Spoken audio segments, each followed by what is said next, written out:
José Gauss y los estudios de la filosofía en América Latina. Hoy vamos a comenzar una nueva etapa de análisis de la filosofía en América Latina que se produce desde mediados del siglo XX, aunque tiene, por supuesto, antecedentes en algunos de la generación antipositivista, ¿no?, que trataba de rescatar la identidad latinoamericana, el pensamiento latinoamericano, etcétera.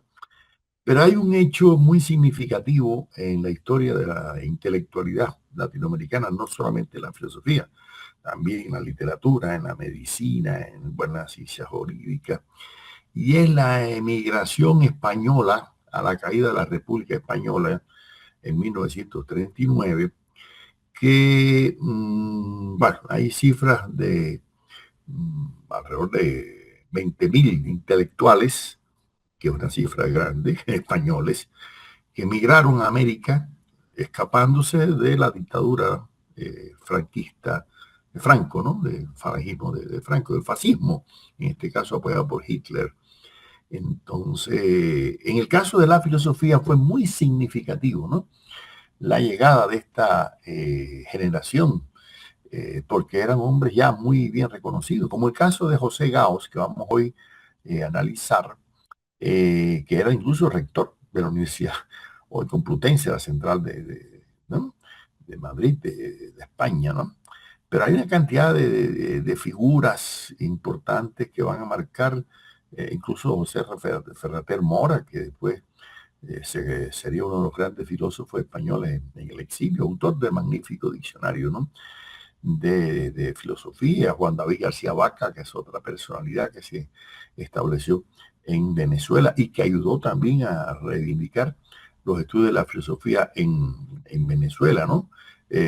Bueno, Wenceslao Rosés y Adolfo Sánchez Vázquez, que fueron los traductores al español de muchas de las obras, ¿no?, de Marx y Engels. Jugaría un papel, ¿no?, importante en esa labor. La figura de la filósofa María Zambrano, ¿no?, que se estableció primero en Cuba y luego en Chile, pero quiero decirle, muchos de estos pensadores llegaron primero a Cuba, ¿no?, y estuvieron un tiempo, algunos de ellos, ¿no?, en Cuba, pero luego se trasladaron fundamentalmente a México, Venezuela, Argentina, Chile, por razones también hasta climáticas, ¿no? A veces no. Algunos ya terminaron prácticamente su vida. En el caso de México, Eduardo Nicol, por ejemplo, que es una figura importante. Yo tuve la suerte de conocerlo en el año 85 en un congreso, ¿no?, en filosofía, igual que Adolfo Sánchez Vázquez, con el cual tuve alguna relación de amistad, ¿no? En fin, fueron una cantidad de intelectuales y entre ellos se destaca la figura, ¿no?, de José Gauss. Por una razón, Gauss es un hombre asturiano, que se formó primero allí en España, pero luego en Alemania, ¿no? Y él se va a estudiar, y a estudiar sobre todo en la filosofía existencialista de Heidegger. Se convierte en un traductor incluso al español de la obra del ser y el tiempo, ¿no? Pero también a la par, Gauss se empieza a preocupar por la filosofía en España, ¿no?, por la evolución de las ideas, ¿no?, la filosofía en España. Empieza por allá, por el médico filósofo Maimónides, a estudiarlo, ¿no?, y empieza a estudiar también en qué medida la cultura filosófica española, que había sido muy también subestimada por los franceses, alemanes, etcétera, ¿no? No olviden que Heidegger decía que no era posible que hubiera un filósofo español como José Ortega y Gasset, igual que España no podía dar, Alemania no podía dar torero, ¿no? Sin embargo, Ortega es un filósofo reconocido internacionalmente, que también va a tener influencia sobre la obra de José Gauss. Ahora, lo que llama la atención es que Gauss va a rescatar la tradición de la filosofía latinoamericana, sobre todo aquellos planteamientos del argentino Juan Bautista Alberdi, que por 1842, ¿no?, había dicho, y cito: la filosofía, como ya ha dicho, no se nacionaliza por la naturaleza de sus objetos, procederes, medios, fines. La naturaleza de esos objetos, procederos, etcétera, es la misma en todas partes. En este sentido, pues no hay más que una filosofía. Esta idea es importante, cito, ¿por qué? Porque Alberti, que va a rescatar el tema de la importancia de la política, ¿no? De la reflexión política, filosofía. Sin embargo, no está pronunciando un nacionalismo filosófico, ¿no? De una filosofía nacional, regional. Está concibiendo la filosofía una, pero que desde distintas terrenalidades, ¿no? Se va a construir. Por eso también José Martí decía, injértese en nuestras repúblicas el mundo, pero el tronco ha de ser el de nuestras repúblicas. Esa idea de Martí es importante. O sea, tenemos que nutrirnos de la cultura universal, pero con los pies en la tierra de nuestra América. Y eso es lo que inspira a toda la generación antipositivista que hemos visto, ¿no? Ahora en los últimos videos, como en la obra de Rodó, de Peña, Vasconcelos, todo, ¿no? Entonces, por eso el investigador chileno de la historia de la filosofía contemporánea, José Santos Hersek, dice, el espacio y el tiempo, el contexto desde el cual se emite un discurso filosófico, es su lugar y por tanto es central para efectos de su constitución como discurso. América Latina es el lugar donde surge la filosofía latinoamericana, que le da su nacionalidad, su nombre, pero también su figura y fisonomía, su especificidad. Fin de la cita. ¿Qué quiere decir esto? Bueno, eso de filosofía latinoamericana es un término bastante controvertido. Siempre lo discutíamos un poco con Leopoldo Sea, con Arturo de Roy, porque se hace filosofía en América Latina, situada, claro. Pero eso no quiere decir que haya una filosofía con estricto carácter venezolano, cubano, argentino, ¿no? Se hace filosofía como se hace matemática en cualquier parte, ¿no? Pero siempre hay pensadores en cada país, ¿no? Cuando Gao llega en el año 39 a México, y esto me lo contaba Leopoldo Sea, que fue alumno de él, ¿no? Él le llamó mucho la atención que no hubiera mucha preocupación por rescatar, ¿no? La historia de la idea filosófica en México, ¿no? Y en América Latina. Y se convierte en un abanderado. Incluso Sea me contaba la anécdota que un día llegó a clase con el libro de Andrés Bello, ¿no? Filosofía del entendimiento humano. Y les dijo a los estudiantes, bueno, ¿quién se ha leído este libro? Nadie se había leído. Y les dijo, qué lástima que este hombre no haya nacido en alguna aldea de Inglaterra, no importa, ¿no? Su nombre estaría junto a John Locke, George Berkeley o David Hume, pero se jodió, como dicen los españoles, tanto ese verbo, ¿no? Porque nació en Caracas, no nació allá. No tiene nada que envidiarle, ¿no? En este caso, Andrés Bello, ¿no? A cualquier filósofo latinoamericano. Ahora, indudablemente, ese exilio español que ha estudiado también el amigo Gabriel Vargas Lozano en México, dice que en sus aspectos filosóficos, literarios, artísticos, constituye uno de los movimientos migratorios de intelectuales más significativos del siglo XX, ¿no? Y sobre todo para la cultura latinoamericana fue un hecho trascendental en la pasada centuria. Hay una cosa importante, la influencia de Ortega Set, ese circunstancialismo. No olviden que Ortega decía que yo soy yo y mi circunstancia, ¿no? Esa importancia de la historicidad o del historicismo para algunos. Es dos términos que tienen sus grandes diferencias, pero bueno, en este caso se van a manejar muy en común. Le da a Gauss la impronta de acentuar, ¿no? El tema de la producción filosófica en América Latina. Giuseppe Cacciatore, que fue un investigador italiano de la filosofía en América Latina, decía, quizás de los filósofos del exilio, los intelectuales transterrados que con el fin de la guerra civil decidieron irse de España o fueron obligados a abandonar su patria, Gauss fue el que más logró repensar críticamente y de manera original la grande tradición filosófica europea, del historicismo a la fenomenología, del neocantismo a la filosofía de la existencia, de la filosofía de los valores al racio-vitalismo de su maestro Ortega y Gasset, consiguiendo transfigurarla en una provechosa confrontación crítica con los problemas y las temáticas del nuevo mundo. Fin de la cita. Incluso Gauss va a acentuar el concepto de que ellos no eran inmigrados, sino que eran transterrados. Él creó ese término, transterrados, o sea, trasladados de España a América. Pero además ya después se quedaron todos en América, la mayoría de ellos murieron en América y se vincularon mucho a la producción filosófica, ¿no? Ahora, indudablemente la figura de Gauss juega un papel protagónico no solamente para México, porque Gauss tuvo estudiantes de varios países latinoamericanos, ¿no? De Uruguay, Ardao, por allá, Ricardo Tesorer de Panamá, en fin, varios otros estudiosos que en sus respectivos países van a convertirse en replicadores, sobre todo el enfoque metodológico de Gauss para estudiar la historia de las ideas y la historia de la filosofía. Yo creo que Gauss prácticamente crea una escuela, ¿no? Desde México hacia América Latina para estudiar la historia de la filosofía, ¿no? En América Latina, y va a tener mucha influencia, ¿no? En las corrientes de la llamada filosofía latinoamericana, filosofía de la liberación y otras corrientes que vamos a comenzar a estudiar como parte del tercer tomo de mi libro de Humanismo del Pensamiento Latinoamericano. Pío Coronello, que fue también un investigador italiano que dedicó un libro específico a la obra de Gauss, dice: el camino intelectual de Gauss está marcado por múltiples etapas, desde la primera formación intelectual hasta las últimas posiciones teóricas. El filósofo hispanoamericano pasa a través de la escolástica de Balmes al neocantismo, la fenomenología, la filosofía de los valores, el racio-vitalismo de Ortega, el existencialismo, el historicismo y finalmente un agnosticismo desencantado que él le llama personismo.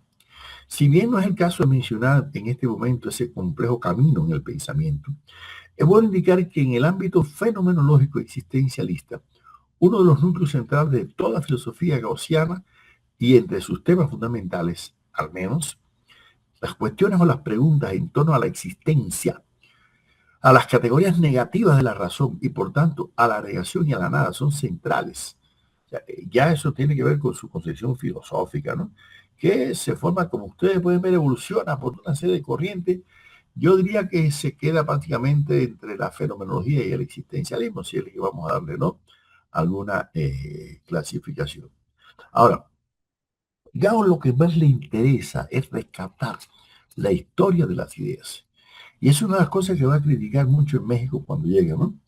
Mm, Que por ese eurocentrismo que predomina, ¿no? En las universidades y que lamentablemente todavía hay algunas universidades latinoamericanas que están más atentos que los pensadores franceses, alemanes, ingleses, norteamericanos, pero desconocen la producción filosófica nacional y por eso nosotros hemos consagrado mi vida intelectual a estudiar, ¿no? La filosofía en nuestra América. Ese es el sentido que le di a mi autobiografía intelectual que me pidieron publicarla, ¿no? Como digo yo, he vivido por y para la filosofía de nuestra América en esta autobiografía intelectual mía, donde eh, planteo cómo fui desechando, ¿no? Estudiar la filosofía de Kant en Alemania para dedicarme a estos temas, ¿no? Y no me arrepiento, ¿no? De esa decisión. Por eso Gauss hablaba de rescatar los muertos vivos, decía él, ¿no? Incluso es una idea que viene de Ortega y Gasset. Ortega se decía que esos libros que tenemos son muertos vivos, ¿no? Esos ilustres difuntos, ¿no? Entonces, escuchen lo que decía Gauss. La humanidad ha vivido tradicionalmente en convivencia con sus muertos. Nos damos cuenta de lo que significa nuestra vida, porque somos nosotros los primeros humanos vivientes, sin muertos. Nosotros ya no tenemos que los nuestros antepasados llaman nuestros difuntos. Hay quienes han visto en la solidaridad con los difuntos la patria. Por eso nosotros, todos nosotros seremos apátridas. ¿No? Él está criticando el hecho de que se abandona el estudio del pensamiento de nuestros antepasados, de nuestros pensadores, de José Martí, de Andrés Bello, ¿no? De la figura de Juan Montalvo, de Enrique José Barrora, de ingenieros, de todos los que hemos visto, ¿no? O de Vasconcelos, que claro, él coincide prácticamente con Vasconcelos y con casos ahí en la Universidad Nacional Autónoma de México. Ahora, realmente la obra de Gauss está orientada a rescatar, ¿no? El pensamiento latinoamericano, ¿no? Y Horacio Ceruti, que ha estudiado, este amigo argentino, transterrado también a México, ha estudiado la obra de Gauss, dice: habría que retocar, no digo quizás rectificar la fórmula ya clásica de José Gauss. Es que no se trata de negar nuestro pasado para comprometernos con un pasado vivo en la medida que todavía no ha sido realizado.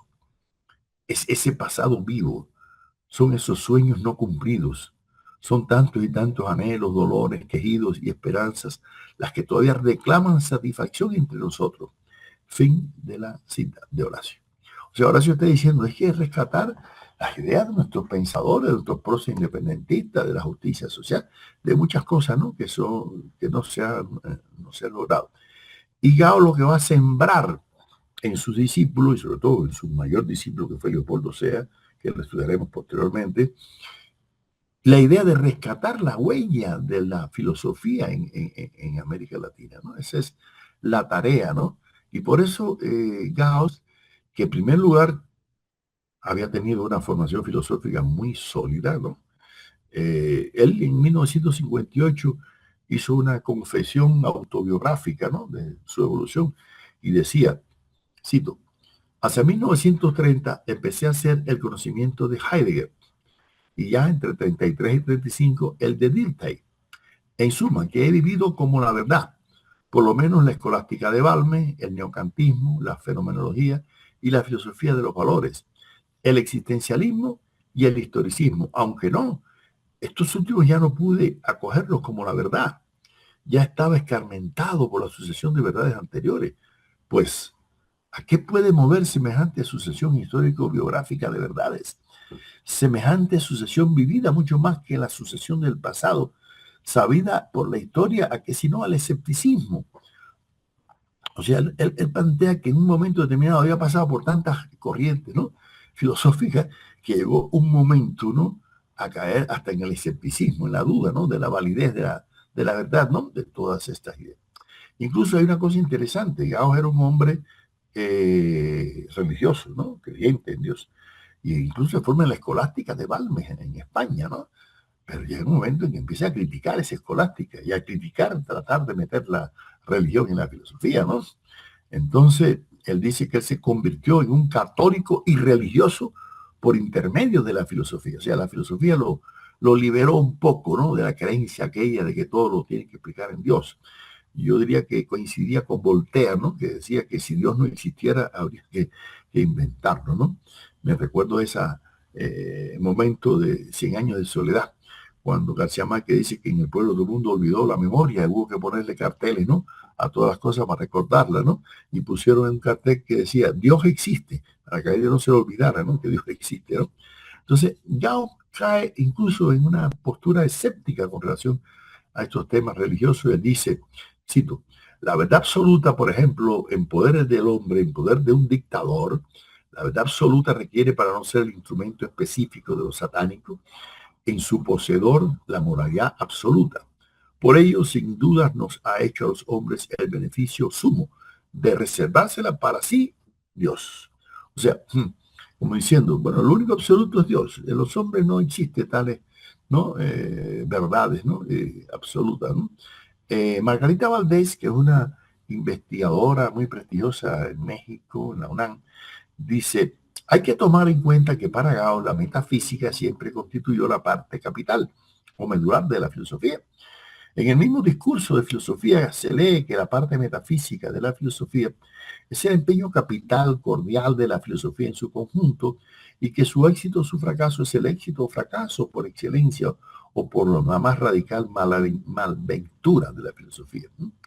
Esta investigadora, que incluso tiene una formación desde la perspectiva analítica, ¿no? De la filosofía, pero que se ha dado también a rescatar los valores de la filosofía latinoamericana. Incluso recuerdo la anécdota cuando ella se molestó mucho cuando de España la editorial Cátedra nos pidió un conjunto de investigadores participar en un libro muy voluminoso que publicó Cátedra, así, más de 1000 páginas, que se llama La filosofía del siglo XX, ¿no? En Hispanoamérica.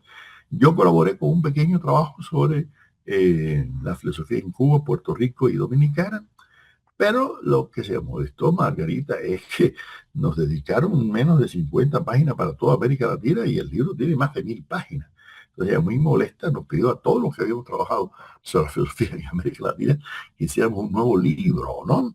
Más amplio y lo publicó en siglo XXI, está publicado el libro y ahí entonces desplegamos un poco más el análisis nosotros sobre la filosofía. Cada uno lo que había hecho de una manera más amplia. Yo lo hice para el caso de Cuba, Dominicana y Puerto Rico.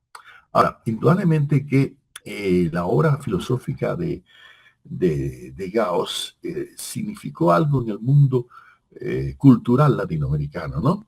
Por eso Héctor Guillermo Alfaro dice, la filosofía de José Gauss significó para el contexto latinoamericano una innovadora forma de utilización de ciertos temas planteados por Ortega y Gasset, como el hombre, la circunstancia, la perspectiva, pero también de las respuestas dadas por Gauss al problema de la circunstancia latinoamericana. Por mediación de sus temas orteguianos se desarrollaron a la vez sus más particulares preguntas, es decir, su propia filosofía. Una filosofía que él a veces va a llamar hasta rekantiana, no neocantiana, sino rekantiana, porque él es muy admirador de Kant, ¿no es así? Y Gauss se plantea un debate entre el historicismo y el inmanentismo, dice él, ¿no? Dice él que el inmanentismo es una especie de condición de la modernidad, preocupada por la vida real y concreta del hombre como persona, pero que significaba una ruptura, ¿no? Con el trascendentalismo de la cristiandad, etcétera, ¿no? Y que se ocupaba de eso la escolástica, ¿no? Entonces, por eso él dice, y se orienta en eso más hacia el materialismo que hacia el idealismo. Escuchen lo que dice él. Cito, la filosofía occidental, a partir de fines de la medieval y principios de la moderna, dibuja un nítido movimiento de reiterada ascendente emancipación de su vinculación al cristianismo. Hasta nuestros días, en filosofía que se ocupan con este mundo, con esta vida, hasta desentenderse absolutamente y por principios de otra vida o de otro mundo.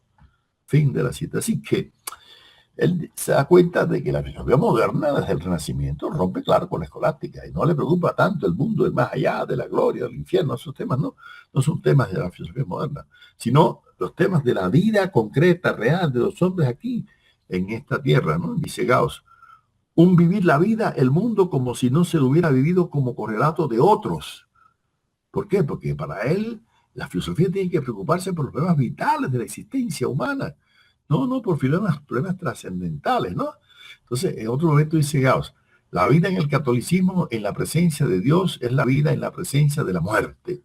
La vida es el inmanentismo, en la ausencia de Dios, es la vida en la ausencia de la muerte. O sea, esa Lebensfilosofía, que viene, claro, un poco de Dilthey, de Nietzsche, de Schopenhauer, de Kierkegaard, de la tradición, ¿no?, irracionalista de la filosofía, le da lugar a que Gauss insista mucho en el tema de la vida, y ese es el tema de la preocupación de la filosofía, ¿no? Entonces, yo creo que sin abandonar su fe religiosa, para Gauss, la filosofía de corte vitalista, existencialista, se preocupa por la vida, sus potencialidades, y no tanto por el tema de la muerte, ¿no? Como el caso de Kierkegaard. Y por eso Gauss establece una especie de identificación, ¿no?, entre la filosofía y la historia real de los seres humanos, ¿no? Y sobre todo de la vida de cada uno de nosotros, ¿no? Y voy a citarlo de esta forma, dice Gauss. Porque en nuestra vida hemos vivido la historia de la filosofía de dos maneras. Toda la historia de la filosofía anterior a la edad nuestra vida, en que empezamos a vivir la filosofía y su historia, en que podíamos empezar a vivirla, solo la vivimos. Solo podíamos vivirla llegando a saber de ella en y por la historia. La ciencia histórica de la filosofía. Pero la historia de la filosofía ha proseguido su marcha milenaria, paralelamente a la de nuestra vida, desde dicha edad. Desde dicha edad sucedieron aversionismo, neocantismo, fenomenología, filosofía de Schiller, existencialismo. Pues bien, esta parte terminal hasta ahora de la historia de la filosofía, no la hemos vivido solo llegando a saber de ella en y por la historia de la filosofía, sino que la hemos vivido real y verdaderamente como creación de nuestra vida. Ello pudo por un momento detener el efecto de la historia de la filosofía. La filosofía actual pareció asumir la historia entera de la filosofía y representar la filosofía por el solo hecho de ser la actual. Y por el solo hecho de ser la actual, pareció la filosofía que debía ser profesada, y lo fue efectivamente, mas el propio suceder de filosofías actuales devolvió a todas ellas el carácter de históricas, reiteró los efectos de la historia de la filosofía. Fin de la cita. Esto que Gauss en un momento llamó la filosofía de la filosofía, es para él ver la filosofía en su historia no como algo abstracto, separado del ser humano. No. La historia de la filosofía es la historia de la vida de hombres y mujeres que han pensado su mundo, su entorno, su relación con la naturaleza, con el conocimiento, con los otros hombres, consigo mismo, y por eso le da una visión personal a la filosofía. O sea que la filosofía no es solamente lo que está ahí en libros, ¿no? Como algo muerto. No, no, no. La filosofía es algo vital, algo que nos enseña a vivir, ¿no? Y además, a vivir en condiciones históricas determinadas, ¿no? Y por eso va a insistir mucho en el carácter circunstancial de la filosofía, ¿no? Y eso es lo que le va a tratar de transmitir a sus estudiantes, ¿no? O sea, él dice que vivir la filosofía es constantemente recrear la historia, pero la historia real de los pueblos, ¿no? De sus luchas, sus aspiraciones, de sus fracasos, ¿no? Pero también la lucha intelectual, la lucha de los filósofos, ¿no? Y no solamente por un tema de erudición, no, no, no, no, no, no. Es por un problema de tratar de construir sociedades superiores, ¿no? Y por eso él dice que hay que apoyarse en los filósofos anteriores que también han tratado, han tenido sus utopías de crear sociedades, ¿no? Más acabadas, más humanas, ¿no? Entonces, por eso él decía que todo filósofo pensó que su filosofía sería de todo por venir, ¿no? O sea, que todos los filósofos han tratado de pensar que su filosofía puede ser útil a las nuevas generaciones, puede trascender y no quedarse, no simplemente como una descripción plañidera, llorando ahí de lo que ha pasado y fue y no lo que quiso ser, ¿no? En otro momento dice Gauss, y vuelvo a citar, el historicismo nos ha enseñado la mudanza de las cosas humanas que se presentan como incompatibles con la tradicional concepción específico individual o esencial individual de la realidad universal. El historicismo consiste en el reconocimiento de tal mudanza y en la afirmación de la tesis de tal incompatibilidad. Mas la concepción tradicional no deja de tener fundamento en re, que decían las cosas, ¿no? En la realidad. En la realidad humana misma, a saber, en la realidad de la mente humana. Entre las mudanzas históricas de esta realidad humana figura una etapa de mente especificante o esencializante de individualidades. Una etapa, pues, en que los correspondientes individuos no pueden pensar ni hablar, sino especificando o esencializando. Nosotros estamos aún dentro de esta etapa, aun cuando el historicismo pudiera significar que empezamos a salir de ella, en este caso, el futuro no estaría en una salida del historicismo, por una superación del mismo, sino en un abandono definitivo del especificismo o esencialismo, por una instalación definitiva en el historicismo en términos que hoy por hoy no podemos concebir, lo que me parece de que estamos todavía en la etapa de la especificidad y de la esencialidad. Bueno, fin de la cita. Aquí Gao lo que está insistiendo es que tiene que haber un triunfo del historicismo, en el sentido de darle importancia a las circunstancias históricas particulares, específicas, ¿no? Que el filósofo vive. Y es ahí donde va a encontrar las esencias. O sea, las esencias no las va a encontrar en el cielo, no las va a encontrar en las especulaciones metafísicas, porque él es un cultivador, ¿no? De la metafísica. La va a encontrar en la realidad misma, en la historia, y eso es lo que aprende él de Hegel, es lo que aprende él en última instancia, ¿no? De tantos filósofos de la historia, ¿no?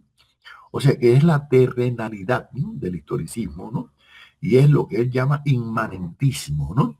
Que constituía prácticamente para él la expresión de la función humanista desalinadora, ¿no? Que debe tener la filosofía moderna. En tal sentido, hay que decir que Gauss incluso llega a reconocer la importancia no solamente de Hegel, sino de Marx, ¿no? Al aterrizar, ¿no? En la historia, ¿no? Y en ese sentido, llega un momento de decir la gran porción de verdad que hay en el materialismo histórico, o sea, el materialismo histórico es de Marx, ¿no? Ahí hay, ¿no? O sea, que por eso la importancia de Gauss le da la historia, ¿no? Incluso, por eso él incluso diferencia a Marx de los marxismos, ¿no? Él dice que no es lo mismo, ¿no? Marx, que muchas interpretaciones que se hicieron después, ¿no? Él dice, en un momento, cito, la vida intelectual tiene condiciones materiales que si no bastan a darle toda la razón al materialismo histórico, han sido puestas en evidencia irrefragable por las peripecias en que vienen siendo tan tremendamente pródigos nuestros días. Fíjense bien, no darle toda la razón al materialismo histórico, pero le da razón al materialismo histórico, a la expresión del materialismo histórico. Ahora, yo creo que donde más trascendió Gauss es en el plano metodológico de la historia de la filosofía, ¿no? Y de dar elementos para conocer cómo se debe estudiar la historia de la filosofía, ¿no?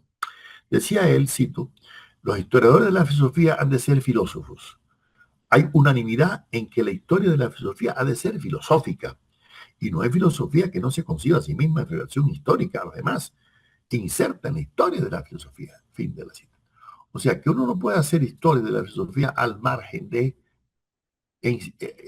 poner el pensamiento en modo filosofar, ¿no? En modo avión, en modo filosofar. O sea, uno no puede realmente, ¿no? Yo cuando era profesor de historia de la filosofía, a veces mis estudiantes me decían, ay, pero es que estudiar esto esos viejos, ¿no? Aristóteles, Platón, me lo hacía medio en burla, medio en serio, en forma de chiste, ¿no? Y yo le decía, sí, pero es que esos viejos en algún momento fueron jóvenes, igual que ustedes, primero. Segundo, el problema no es pensar lo que ellos pensaron, es sencillamente ver qué problemas se plantearon, cómo resolvieron sus problemas. Y si dejaron algún método, alguna huella que nos puede servir hoy. Y así se debe estudiar, ¿no?, la historia de la filosofía. Entonces, para Gauss, la filosofía no se alimenta simplemente de las circunstancias de cada época, ¿no?, sino también de las herramientas epistemológicas, de los instrumentos metodológicos, ¿no?, que han generado otros filósofos, ¿no?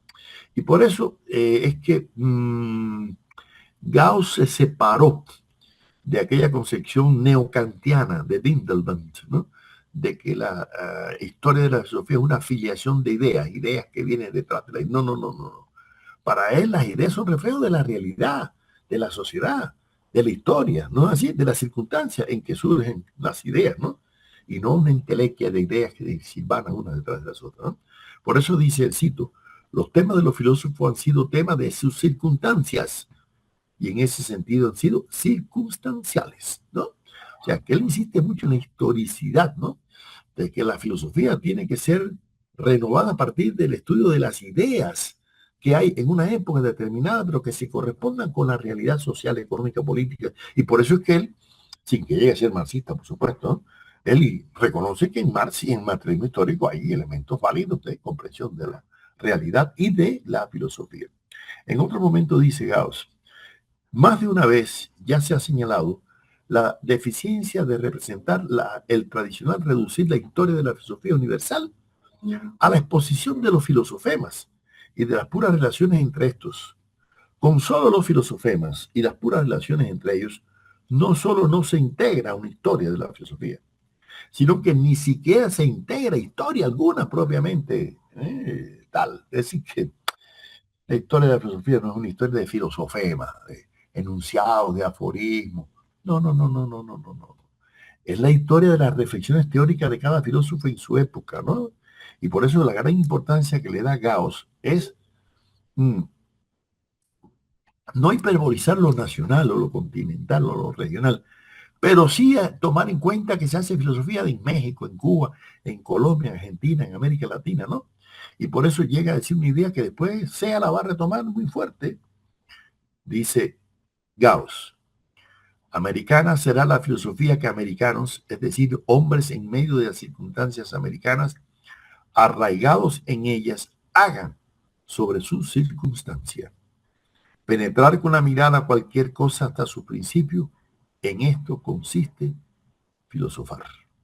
Es decir, que lo que luego sea en el año 69 una polémica que tiene con Augusto Salazar Bondi, que se criticaba, el peruano, que más adelante lo veremos, a la filosofía latinoamericana diciendo que no existía, Sea le respondió, no, que la filosofía en América existe y es americana porque la hacen americanos, en las circunstancias americanas.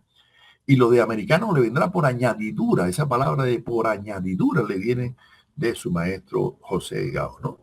O sea, para Gauss, el presupuesto es que la filosofía no puede reducirse a gentilicios y a patronímicos, lo que hemos dicho tantas veces, ¿no? Decía, cito, no hay hasta ahora todavía una filosofía española o más en general de lengua española, en el sentido en que hay una filosofía francesa, inglesa, otras lenguas. No hay aún una filosofía americana que pueda contraponerse a la filosofía europea, pero se desea y vehemente que las haya. Bueno, ahí habría que tal vez discrepar un poco en el sentido de que no es el problema de construir filosofías nacionales, ¿no? Yo creo que incluso el propio Gauss se dio cuenta de eso al final de su día, cuando decía, cito, la cuestión no es hacer filosofía española o americana, sino que los españoles y los americanos hagamos filosofía. Que si la hacemos, el que sea española o americana, se nos dará por añadidura. ¿Ven? La palabra, ¿no? Añadidura, ¿no? En otro momento dice, los objetos de la filosofía son o abarcan de una forma u otra principios universales. A ellos debe pues la filosofía la universalidad que la caracteriza. O sea que cuando se hace filosofía situada, ¿no? Desde una perspectiva en un país, en un territorio, en una nación, en una región como América Latina, ya se hace filosofía latinoamericana. Esa es la idea que plantea Gauss. En otro momento él dice, y cito, mi filosofía de la filosofía concluye que la filosofía empezó por ser idea del mundo rehecha por la razón personal para rehacer la vida colectiva, comprendiendo la personal con arreglo a la idea rehecha del mundo, y ha venido a ser idea de la vida personal y colectiva, comprendiendo la idea del mundo rehecha por la razón personal. Mi filosofía debe ser, pues, un rehacer la idea de mi vida personal y de la vida de mi colectividad, comprendiendo la idea del mundo por mi razón, ateniéndome exclusivamente a lo radical, por rehacer mi razón la idea de mí mismo. Fin de la situación. Yo me apropio de la filosofía universal de muchos pensadores, pero lo primero que tengo que apropiarme es de la reflexión teórica que yo tengo que hacer sobre el mundo en que vivo, el país en que vivo, la región en que vivo, las circunstancias en que vivo, ¿no? Y por eso el tema de la originalidad y de la autenticidad es un tema que va a estar muy fuerte arraigado en la obra de Gauss. Bueno, él había sido alumno de Heidegger, había traducido El ser y el tiempo, el concepto de autenticidad de Heidegger es fundamental, ¿no? El Authentischsein, ¿no? Y por eso Gauss dice, no hay propiamente historia de las ideas abstractas, solo pues en el planteamiento y la resolución práctico-teórica de los propios problemas, de los problemas en que se consiste, que se puede lograr la autenticidad. Fin de la cita. Es la idea que yo he tomado de Gauss y desea, que la autenticidad no suple a la originalidad. La originalidad es algo muy endeble, porque uno no sabe si alguien dijo antes esto, ¿no? Y por eso yo digo a mis alumnos, tengan cuidado con decir, el primero que dijo esto, ¿no? Tú no sabes si alguien antes lo dijo, pero otra cosa es que lo diga en un momento determinado, ¿no? Como la frase que siempre se le atribuye a Marx, ¿no? De que la religión es el opio de los pueblos. Eso no es de Marx, eso más lo tomó tal vez de Fourier, tal vez de Meitling, de otros pensadores que ya lo usaban. Ah, pero ¿quién la hizo trascender? Marx. Entonces, una cosa es la autenticidad y otra cosa es la originalidad. Es como el término Nuestra América. Bolívar utilizó Nuestra América, Miranda utilizó Nuestra América, y quién sabe cuánto antes que Martí. Pero el texto de Martí, Nuestra América, es el que ha trascendido, es el auténtico, el que ha dado cierta significación. Entonces, ¿qué es importante? ¿La originalidad o la autenticidad? ¿No? Entonces, Gauss decía, el intelectual es un ser abstraído, pero no distraído. ¿No? Abstraído que sí que abstrae, ¿no? Que toma la síntesis de las épocas, pero no se distrae. Al contrario, en otro momento dice, cito, la grandeza de los filósofos se estima, entre otros criterios, por el grado de originalidad. Pues bien, ni siquiera la originalidad de los grandes filósofos es más que relativa. Filosofías originales en relación a las anteriores no existen. Ahí bastante radical, ¿no? Entonces eso de que fulano es totalmente original, no, eso es falso, totalmente. O sea, que una historia de las ideas que no toma en cuenta esos criterios metodológicos, ¿no? Que plantea Gauss, yo creo que puede ser endeble, ¿no? Hay muchos presupuestos metodológicos, por ejemplo, dice Gauss, la historia del error o algo carente de sentido no se puede estudiar así la historia de filosofía, ¿no? Entonces, en otro momento dice, todas las filosofías se refieren a la misma realidad, y a una sola de ellas es verdadera y todas las demás son falsas, ¿no? O todas se refieren a una y la misma realidad y todas son falsas, o cada una se refiere a una realidad distinta y todas son verdaderas. Bien, ante esa trilogía, ¿no? Yo añadiría una cuarta, que se puede añadir, que no tuvo tal vez Gauss en consideración, ¿no? Que es que hay filosofías que tienen rasgos comunes con toda la realidad y por lo tanto hay filosofías que tienen elementos de verdad y a la vez elementos de falsedad. O sea, yo no creo, ¿no? Que realmente todas las filosofías sean absolutamente absurdas, ¿no? O que todas las filosofías tengan la verdad, ninguna en particular, ¿no? Yo creo que lo más importante del historiador de la filosofía es reconocer los núcleos de verdad y la falencia que hay en cada pensador, ¿no? Es un método, me parece a mí, más válido, ¿no? En otro momento dice Gauss, todo verdadero filósofo del pasado y del presente ha estado convencido de dividir con su filosofía la historia de la filosofía en dos edades, de poner su filosofía como término a la historia de la filosofía. Bueno, yo no creo que todos lo han hecho, por algunos sí, como Hegel, por ejemplo, que decía que con él terminaba, ¿no? La historia de la filosofía, ¿no? Yo creo que no ha sido así, ¿no? Yo creo que los filósofos sí se han nutrido, ¿no?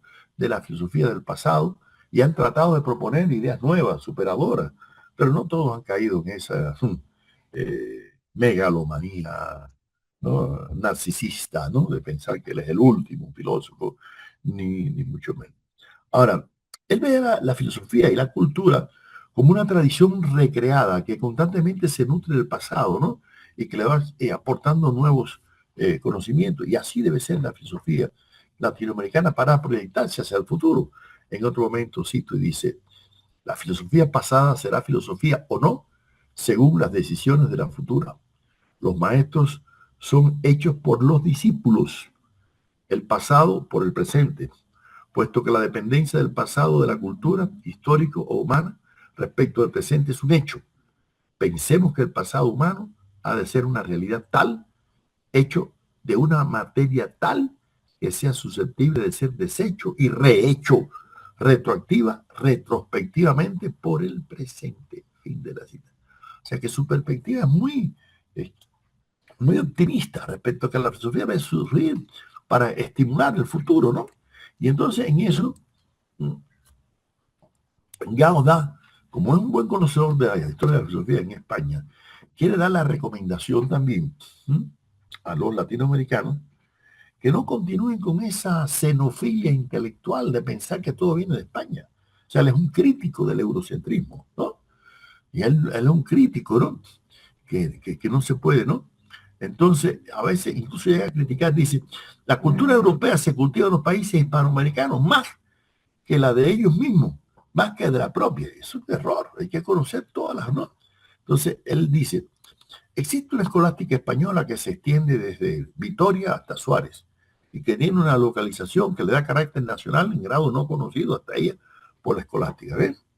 Hay una aportación ibérica al humanismo, a la filosofía del Renacimiento, que se esparce de los más o menos eramistas, pasando por figuras como el Servet, Pereira, Huarte, Sánchez, hasta los rezagados Quevedo y Gracián, que puede considerarse como una filosofía española del Renacimiento. Está bien, él dice, está bien, hay filósofos españoles importantes, pero cuidado, lo que no podemos pensar, ¿no es así? Que en América Latina no ha habido escolásticos, no ha habido pensadores modernos, no es así, que tienen también el mérito y el reconocimiento, ¿no? De formar parte de la cultura filosófica universal. Y esa es la labor que nos dejó Gauss, a los que nos hemos dedicado nuestra vida a estudiar la historia de la filosofía, ¿no? Por eso él dice, cito, en los ilustrados de la América Española se encarna pues la independencia espiritual de la colonia respecto a la metrópoli. Claro, él ve a los ilustrados latinoamericanos que preparan, fermentan las ideas independentistas y juegan un papel, ¿no? Entonces, dice otro momento, cito, el pensador hispanoamericano se ha contentado con ser pensador político, ha querido además hacer política, ser político. Y eso es una cosa importante. ¿Por qué? Porque está diciendo que los filósofos latinoamericanos han sido filósofos de gabinete, han sido intelectuales orgánicos, diría Gramsci, ¿no? Vinculados, ¿no? A la práctica política, a la praxis educativa, ¿no? Y entonces, por eso dice él en otro momento, el pensamiento hispanoamericano contemporáneo es un pensamiento en conjunto de educadores de sus pueblos. O sea, esa es la labor del pensador latinoamericano, contribuir a la superación cultural, política, ¿no? De sus pueblos. Cito, dice, este pensamiento hispanoamericano contemporáneo fundamentalmente político, nuclear y formalmente estético, promoción voluminosa y valiosa de la ilustración y de la filosofía contemporánea, principalmente de la que continúa la ilustración y últimamente del inmanentismo del hombre moderno, es la más reciente y no menor aportación de Hispanoamérica a una filosofía propia y a la vez universal. Fin de la cita. Es importante esto, ¿no? O sea, que él está destacando qué aportes tiene la cultura filosófica latinoamericana a la filosofía mundial, a la filosofía universal, ¿no? Por eso yo creo que Gao sentó las premisas para que los investigadores de la filosofía de América Latina no seamos meros papagayos reproductores, ¿no?, de las ideas de otros pensadores, ¿no?, sino que veamos en qué medida nuestro pensamiento filosófico en América Latina ha contribuido, sin ningún nacionalismo, sin ningún chauvinismo, ¿no? Yo creo que Gao, y con esto voy concluyendo, en su condición de español transterrado a América, se convirtió en un latinoamericano que nos enseñó a reflexionar sobre nuestra filosofía, nuestra cultura, nuestro aporte, ¿no? Y yo creo que su pensamiento, que osciló entre una proyección universalista y también latinoamericanista, dejó sentado en sus discípulos, en muchos discípulos. Aquí tenemos, ¿no?, a varios amigos. Javier Ocampo López, por ejemplo, el destacadísimo historiador de las ideas aquí colombiano, que incluso en una anécdota impresionante, Gao fue el presidente de su tribunal de doctorado, y firmando el acta de graduación de doctorado de Javier Ocampo López, hoy el presidente de la Academia de Historia Boyacense, falleció Gauss en 1969, pero había dejado una huella de discípulos impresionante, ¿no?, para rescatar la producción filosófica en América Latina. O sea que yo creo que Gauss es uno de esos muertos vivos, ¿no?, de esos difuntos que tenemos el deber de rescatar, de valorar y de que nos sigan acompañando en vida, ¿no?, en esta construcción del filosofar en América Latina.